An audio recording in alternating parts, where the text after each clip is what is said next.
Seigneur, ta parole est grande, elle demeure à jamais. Ta parole est infaillible, rien ne peut la supprimer.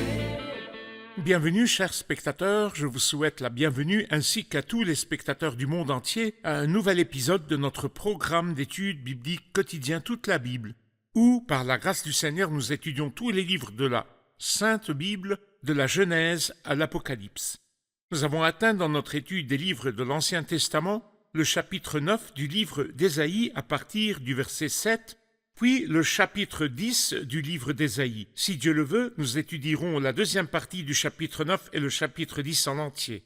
J'aimerais vous rappeler que dans l'épisode précédent, nous nous sommes arrêtés à l'enseignement sur la venue du Christ et le quintuple nom du Christ. Nous avons appris que les paroles concernant le Christ, en effet, un enfant nous est né, un fils nous a été donné, et la souveraineté reposera sur son épaule. On l'appellera merveilleux, conseiller, Dieu puissant, Père éternel, Prince de la paix. Et je vous rappelle que son nom est merveilleux. Il était merveilleux dans sa nature parce qu'il est Dieu et homme en même temps. Et il est le conseiller parce qu'il a résolu le problème extrêmement difficile avec sa sagesse, lui qui conseille et qui n'est pas conseillé, qui est la mort sur la croix. Il est merveilleux dans sa nature, et il est le conseiller dans son œuvre, et il est le Dieu puissant dans sa résurrection, et il est le Père éternel dans sa continuité et son immortalité, et il est le Prince de la paix dans l'effet de son règne, le règne millénaire, le règne de la justice et la paix. C'est notre bien-aimé, notre Sauveur et notre Dieu,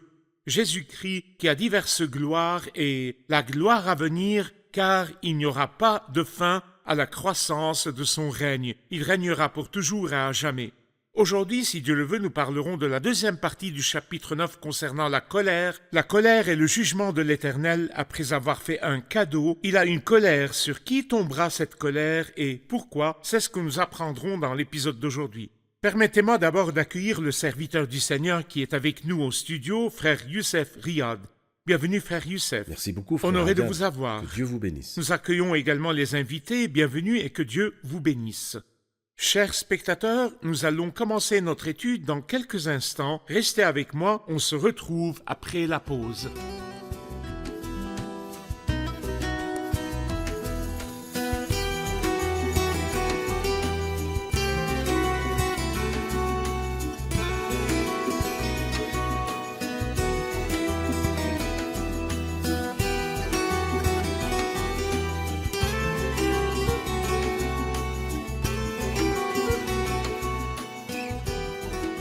Bienvenue, frère Youssef. Amen.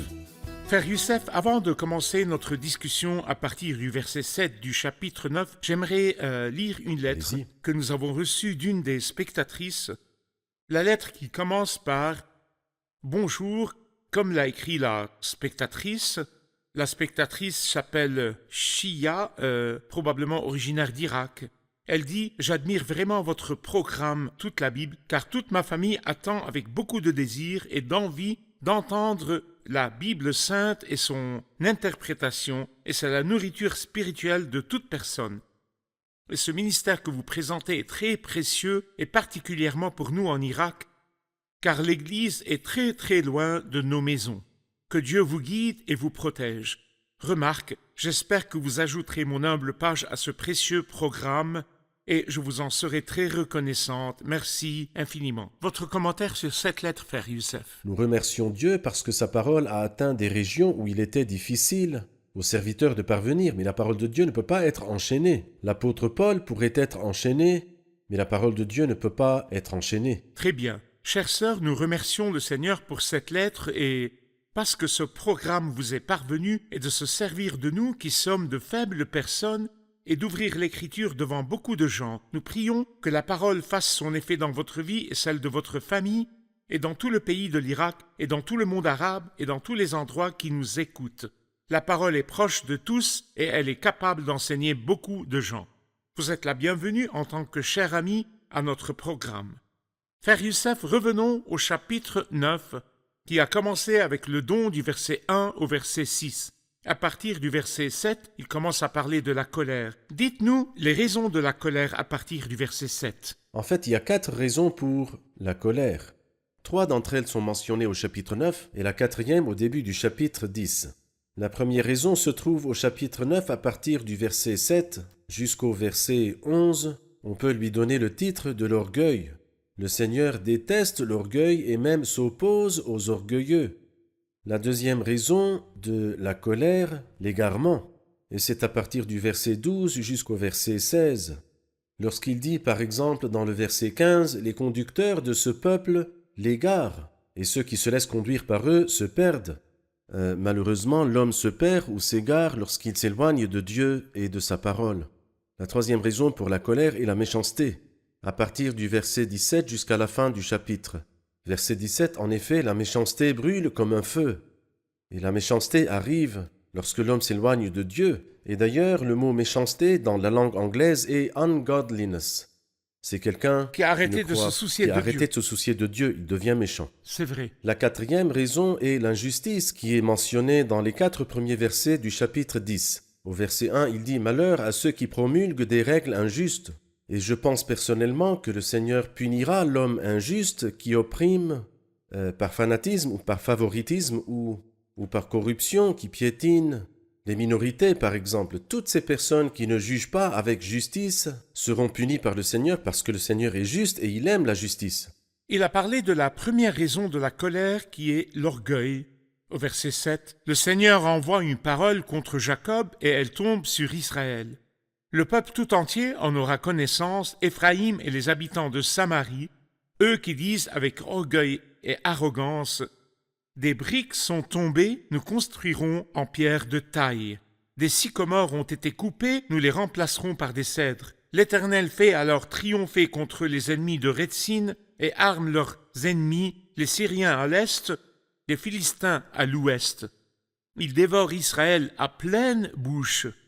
Mais malgré tout cela, sa colère ne se détourne pas et sa puissance est encore déployée. » Qui voyez-vous dans ces paroles, frère Youssef? Eh bien, je vois ce que l'apôtre a dit dans Hébreux chapitre 12. « Mon fils, ne méprise pas la correction du Seigneur. » Ces gens méprisent la correction du Seigneur. Quand ils disent avec orgueil et arrogance, « Des briques sont tombées, nous construirons en pierre de taille », c'est-à-dire, ils ont dit qu'ils feraient mieux que ce que Dieu avait pris. Des sycomores ont été coupés, nous les remplacerons par des cèdres, c'est-à-dire, méprise la correction du Seigneur. Un défi, oui. Qu'as-tu fait? Nous ferons beaucoup mieux que ce que tu avais pris, sans aucun problème.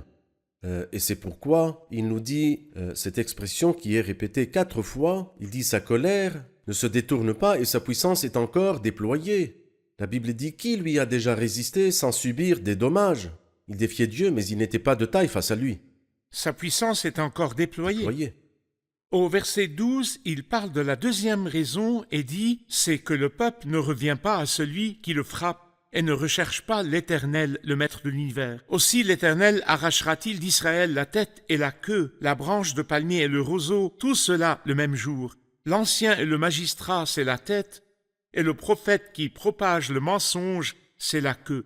Les conducteurs de ce peuple l'égarent et ceux qui se laissent conduire par eux se perdent. C'est pourquoi le Seigneur ne peut se réjouir en pensant à ces jeunes gens et n'aura pas pitié de leurs orphelins et de leurs veuves. En effet, tous sont des impies et des méchants et toutes les bouches ne savent que proférer des absurdités. Mais malgré tout cela, sa colère ne se détourne pas et sa puissance est encore déployée. Donnez-nous une idée de la deuxième raison, l'égarement. Il a dit une expression étrange au verset 12, c'est que le peuple ne revient pas à celui qui le frappe. Et cela nous rappelle ce qui est mentionné au chapitre 1, verset 5. « À quoi bon vous frappez encore? Vous multipliez vos révoltes. » Ainsi, lorsque Dieu frappe, lorsqu'il corrige, son but est vraiment le retour du peuple à celui qui le frappe. Mais malheureusement, Dieu frappe et eux multiplient leurs révoltes. Le peuple ne revient pas à celui qui le frappe et ne recherche pas l'Éternel, le Maître de l'univers. Et le résultat sera que le Seigneur ne se taira pas. Il dit aussi « L'Éternel arrachera-t-il d'Israël la tête et la queue ?» c'est-à-dire des plus hauts au plus bas, la branche de palmier et le roseau. Le palmier est un grand arbre et le roseau, un tout petit arbre. Le Seigneur n'en gardera aucun. Pourquoi? Le même jour, l'ancien et le magistrat, c'est la tête, ils seront arrachés, et le prophète, qui propage le mensonge, c'est la queue, il sera aussi arraché. Et ceci nous rappelle le faux prophète dans les temps à venir, comme nous le lisons dans le livre de l'Apocalypse, chapitre 12, à propos du dragon, quand il dit sa queue entraîna le tiers des étoiles du ciel. Certaines personnes voient dans la queue La queue du dragon, une image de ce faux prophète, car justement le prophète qui propage le mensonge, c'est la queue. Très bien. Il parle d'un certain type de dirigeants. Les conducteurs de ce peuple l'égarent. Oui. Le leader qui égare. Quelles sont les caractéristiques du dirigeant qui prononce la parole de Dieu dans les Écritures? En fait, le dirigeant doit être, comme il le dit par exemple dans le livre de Jérémie, s'ils avaient assisté à mon conseil, ils auraient pu transmettre mes paroles à mon peuple. Moi, je vois que le dirigeant est comme les étoiles qui guident les personnes confuses et errantes dans les ténèbres de ce monde. Mais il a dit à propos de certains dirigeants dans le christianisme qu'ils ressemblent à des étoiles errantes.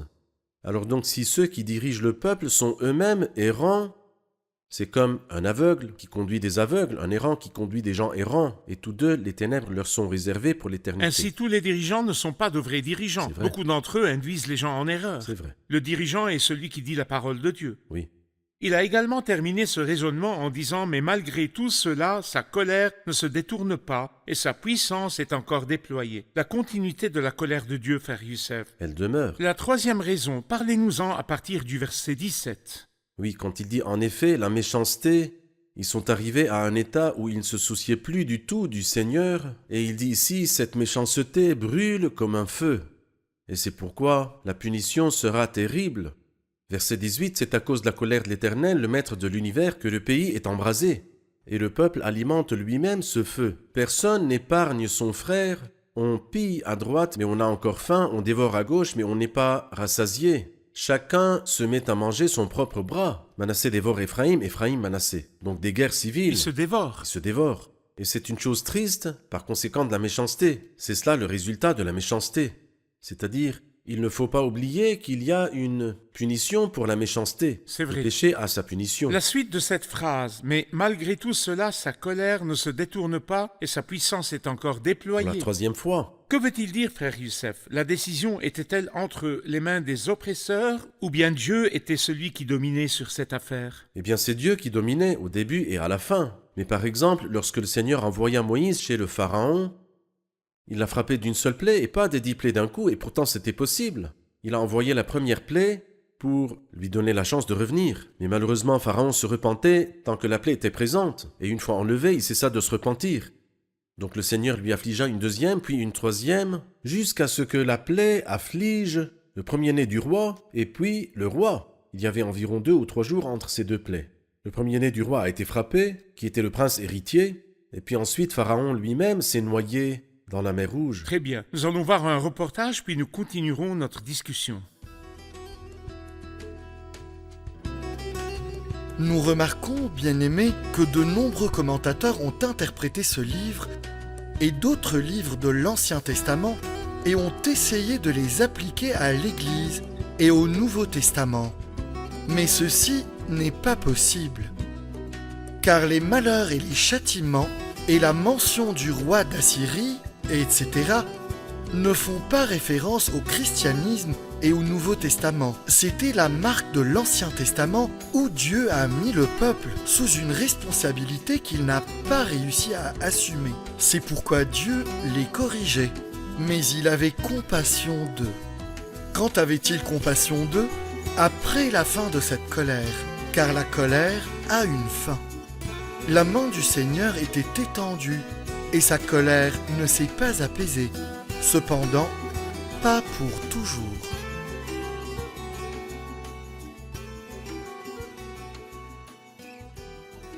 Frère Youssef, vous avez dit que les 4 premiers versets du chapitre 10 nous parlent de la 4e raison qui est l'injustice. Parlez-moi de cela, s'il vous plaît. Oui. Eh bien, il a dit pour écarter les plus faibles des tribunaux et priver les plus humbles de mon peuple de leurs droits. Nous avons entendu à maintes reprises auparavant et peut-être jusqu'à maintenant dans certains endroits, à cause des préjugés et de la partialité, etc., nommez ce que vous voulez, que des gens qui ont certains droits ne l'obtiennent souvent pas. Ces gens-là qui pensent avoir ou qui pensent détenir le droit absolu oublient en fait qu'ils sont responsables devant Dieu. Dieu déteste l'injustice. Dans le psaume 103, nous lisons « L'Éternel fait justice, il fait droit à tous les opprimés ». Et il est extrêmement dangereux de prendre la place des oppresseurs et c'est-à-dire d'opprimer les misérables, d'opprimer les vulnérables, parce que Dieu généralement se tient aux côtés opprimés. des faibles, des misérables. Très bien. Il est le défenseur de la veuve Exactement. et le père des orphelins. C'est bien. Très bien. Frère Youssef, nous allons répondre à une question des invités. Il dit au verset 3 « Que ferez-vous le jour où il interviendra, lorsque la dévastation arrivera de loin? Vers qui fuirez-vous pour trouver de l'aide et où laisserez-vous votre gloire ?» Nous voudrions une clarification de ce verset. Frère Youssef, nous voudrions une clarification pour ce verset. Eh bien, nous avons vu qu'il y a 4 raisons pour le jugement du Seigneur, et c'est la 4e et dernière raison. Et c'est pourquoi il mentionne un avertissement sérieux. Il leur dit ces paroles, « Que ferez-vous le jour où il interviendra? N'oubliez pas qu'un jour, vous vous tiendrez devant le Seigneur pour être punis. » Nous nous rappelons que dans le passé, le jour du déluge arriva et le peuple était en dehors de l'arche. Où aller donc? Ils sont allés vers les sommets des montagnes, mais l'eau a couvert les hauts sommets des montagnes. Et c'est pourquoi il leur dit, « Où fuirez-vous au jour du jugement? Où irez-vous de devant Dieu qui vous poursuit ?» Nous trouvons par exemple dans Apocalypse chapitre 6 la plus grande réunion de prière. Mais après la fermeture de la porte, et qui priait-il? Il priait les montagnes. Et il disait aux montagnes et aux rochers, « Tombez sur nous et cachez-nous loin de celui qui est assis sur le trône, et loin de la colère de l'agneau. En effet, le grand jour de sa colère est venu. » Et il ajoute, « Et qui peut résister ?» Moi j'espère que si le téléspectateur n'est pas encore réconcilié avec Dieu, il considérerait ce verset 3 comme sérieux. « Que ferez-vous le jour où il interviendra, lorsque la dévastation arrivera de loin ? Vers qui fuirez-vous pour trouver de l'aide et où laisserez-vous votre gloire ?» Je veux saisir cette opportunité et vous demander d'adresser un message aux spectateurs, à la caméra, et de l'invoquer à travers ces paroles. Nous ne pouvons pas garantir si nous aurons une autre chance de continuer à étudier ou non. Peut-être que la chance prendra fin et que la colère viendra, alors il n'y aura plus de chance. Alors je veux que vous lanciez aux spectateurs cet appel. Eh bien, il est bon de comprendre le contenu d'un grand livre comme le livre d'Ésaïe. Un livre rempli de la bonne nouvelle, de l'Évangile, que nous avons commencé au chapitre 1, verset 18. « Venez et discutons, dit l'Éternel. Même si vos péchés sont couleur cramoisie, ils deviendront blancs comme la neige. » Dieu a une offre incroyable. Si vous endurcissez votre cœur, et si vous ne bénéficiez pas de la patience de Dieu, un temps horrible viendra, durant lequel vous ne pourrez pas vous échapper, car à ce moment-là, le Christ aura fermé la porte, exactement comme ce qui s'est passé au jour du déluge, au jour de l'arche. Quand Dieu enferma Noé, les gens pourraient avoir crié et appelé Noé, lui disant qu'il était leur oncle, c'est-à-dire comme leur père, mais il n'y avait plus d'espoir après que le Seigneur eut enfermé Noé. C'est pourquoi je vous exhorte de profiter du peu de temps qui vous est accordé, et ce peu de temps pourrait se terminer aujourd'hui. Donc il faut prendre l'initiative. Vers qui fuirez-vous pour obtenir de l'aide? Que ferez-vous le jour où il interviendra? Merci, frère Youssef. À partir du verset 5 du chapitre 10, il y a un jugement sur les oppresseurs, sur l'Assyrie. Nous savons que l'Assyrie et tous les oppresseurs étaient des instruments entre les mains de Dieu pour accomplir le jugement. C'étaient des oppresseurs envoyés par le Seigneur, mais à partir du verset 5, Dieu n'a pas jugé son peuple, mais les oppresseurs. Donnez-moi une idée de l'Assyrie et du jugement de Dieu sur l'Assyrie. Eh bien, Dieu a utilisé la Syrie pour le jugement des 10 tribus, et après cela, il a utilisé Nebuchadnezzar pour le jugement des 2 autres tribus. Et pendant que nous étudions ce livre, nous verrons l'horrible jugement qui est tombé sur Babylone, car un désastre est arrivé à Babylone. Ainsi, Dieu utilise des peuples pour châtier des peuples, mais après cela, celui qui franchit les limites et oublie qu'il est un outil utilisé par le Seigneur. Malheur à l'Assyrien, bâton de ma colère, le gourdin dans sa main, c'est l'instrument de ma colère. Je l'ai lâché contre une nation impie, je l'ai fait marcher contre le peuple qui déclenche ma fureur. Cependant, le roi d'Assyrie ne voit pas la situation de cette manière. C'est-à-dire qu'il pensait qu'il avait humilié les peuples avec sa force, oubliant que c'est le Seigneur qui l'a utilisé. Je tiens à préciser que cette question peut également s'appliquer aux individus, car nous nous souvenons de Chiméi, fils de Guéra, le Benjamite, qui maudit David.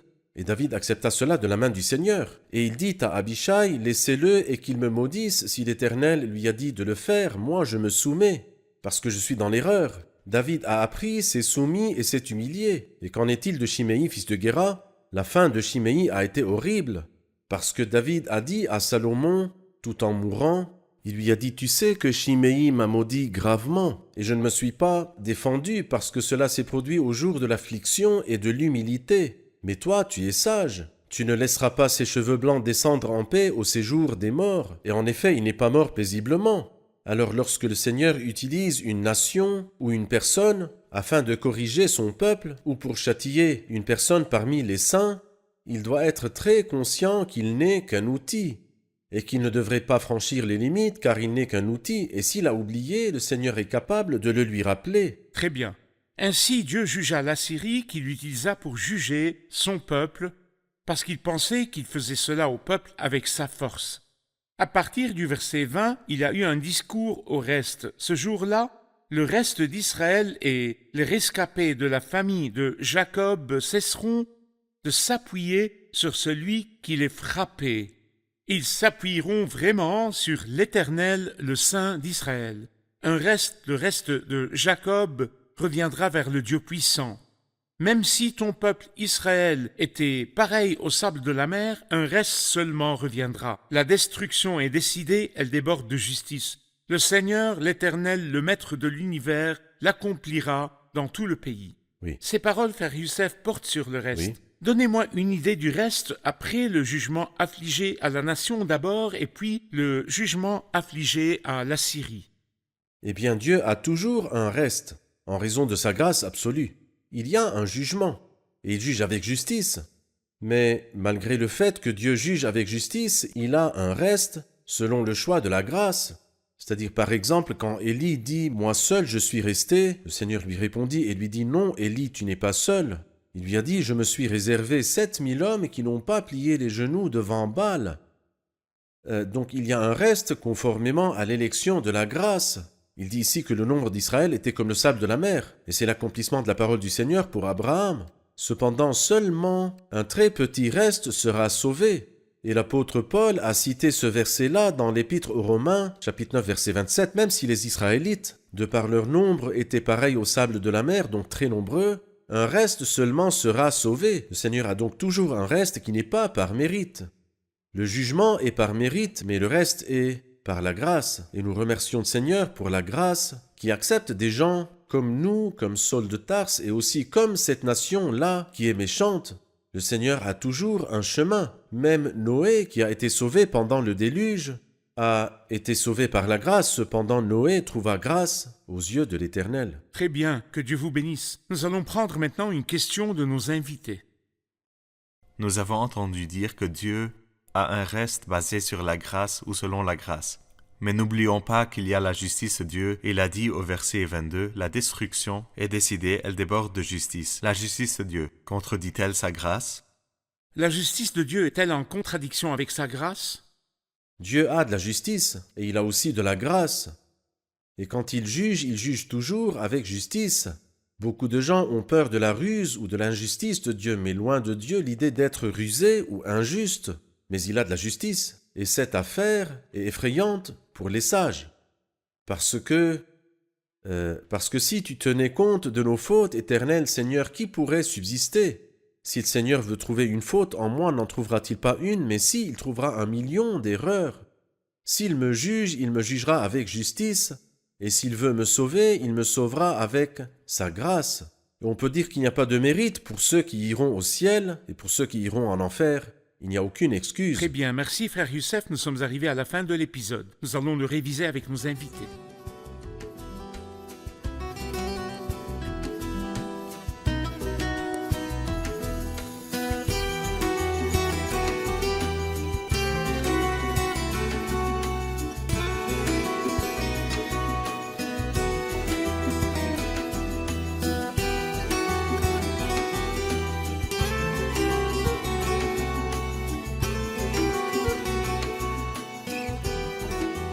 Nous avons appris dans l'épisode d'aujourd'hui qu'il y a 4 raisons pour la colère du Seigneur. Après avoir parlé du don du Seigneur, un enfant nous est né, un fils nous a été donné, il a parlé de 4 raisons de la colère du Seigneur. Quelqu'un peut-il me rappeler ces 4 raisons?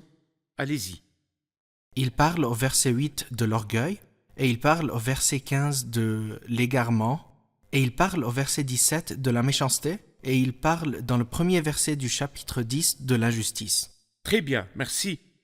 Nous avons appris qu'après que le Seigneur ait jugé la nation, il a commencé à juger l'Assyrie qui fut utilisée par le Seigneur pour juger la nation. Je me demande pourquoi le Seigneur a commencé à juger l'Assyrie. Il voulait dire « Je t'ai utilisé pour le jugement de la nation, comme je le voulais, mais il y a des limites, et tu as franchi ces limites. » C'est pourquoi il a été jugé. Il a franchi les limites et pensé qu'il le faisait grâce à sa propre force et parce qu'il était libre d'agir. Qu'en pensez-vous, frère Oui, Youssef? c'est-à-dire qu'il n'a pas rendu la gloire à Dieu et n'a pas donné le crédit à Dieu, mais il a pensé qu'il avait triomphé sur les idoles et sur Jéhovah avec sa propre puissance, une insolence envers Dieu lui-même. Et je pense que ce problème persiste encore aujourd'hui C'est chez juste. tous ceux qui occupent un poste. C'est Ils vrai. usent de leur autorité et pensent qu'ils font tout par eux-mêmes et non par Dieu. Ils oublient qu'ils ont un Dieu. Très bien, très bien. Nous avons appris qu'après le jugement de l'Assyrie, l'Écriture nous parle du reste. Le Seigneur a gardé un reste pour lui. Que nous dit ce reste sur la pensée de Dieu?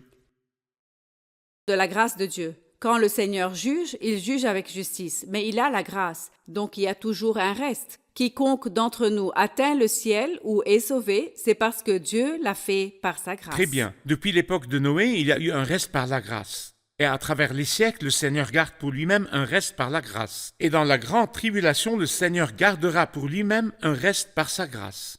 Qu'en pensez-vous, frère Youssef? C'est très bien, Très bien. absolument. Mérite-t-il une récompense? Absolument. Bien sûr, la plus grande récompense est d'étudier et de comprendre la parole du Seigneur. Que Dieu vous bénisse. Merci, frère Youssef. Je vous Dieu vous retrouve dans bénisse. le prochain épisode.